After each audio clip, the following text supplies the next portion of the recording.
Hello everyone, আসসালামু আলাইকুম। আশা করি সবাই ভালো আছেন। আলহামদুলিল্লাহ আমিও ভালো আছি। তো আজকে আমরা দেখাতে যাচ্ছি স্যামসাং A31 এর এলসিডি বেস কিভাবে চেঞ্জ করতে হয় এবং কিভাবে খুব সহজে চেঞ্জ করা যায়।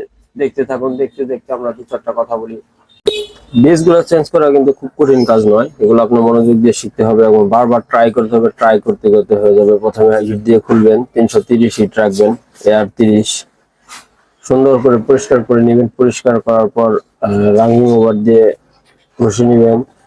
তারপরে লিকুইড রাং খাওয়াই নেবেন, দুই সাইড বাদ রেখে।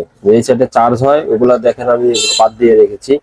তো আপনারা ওগুলো বাদ দিয়ে রাখবেন, তাহলে এটা হিট দিয়ে লাগাতে খুব সহজ হবে। ওই সাইডটা থাকলে অনেক সময় দেখা যায় মাঝের পিনগুলো লাগে না, আপনাকে মাঝের পিনগুলো আগে পাতানো দিতে হবে, যেহেতু এটাকে আপনি তাতাল দিয়ে লাগাতে পারবেন।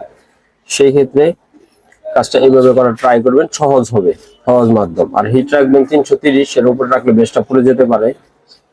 তো আমার লাগানো শেষ, এখন আমরা চেক করব।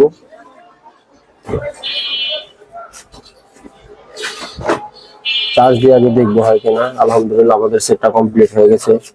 যেমন সুন্দর সুন্দর ভিডিও পেতে এবং কাজের ভিডিও পেতে চ্যানেলটাকে সাবস্ক্রাইব করে আমার পাশে থাকুন। ধন্যবাদ সবাইকে। আসসালামু আলাইকুম ওয়া রাহমাতুল্লাহি ওয়া বারাকাতুহু।